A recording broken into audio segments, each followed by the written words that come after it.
মোটরসাইকেলই সময় খাবে।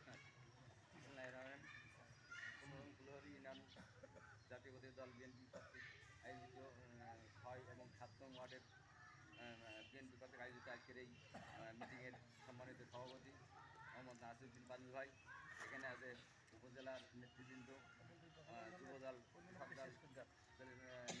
সভাপতি সেক্রেটারিবৃন্দ, সামনে আছে অত্র এলাকার গণ্যমান্য ব্যক্তি। সবাইকে আমার সালাম, আসসালামু আলাইকুম।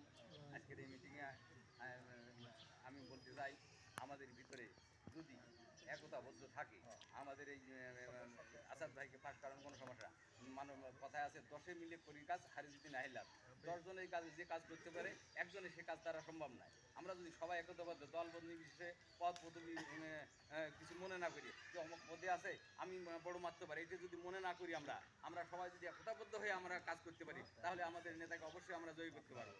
তাই এই সাবাদ ব্যক্ত করে আমার সংক্ষিপ্ত বক্তব্য এখানে শেষ করছি। খোদা হাফেজ। জাতীয়বাদী দল বিএনপি জিন্দাবাদ। ধন্যবাদ। আমি সবাইকে অনুরোধ করব, আপনারা সবার প্রতি সালাম রেখে মূল কথা বলবেন, যাতে আমরা শর্টে এবং সংক্ষেপে শেষ করতে পারি।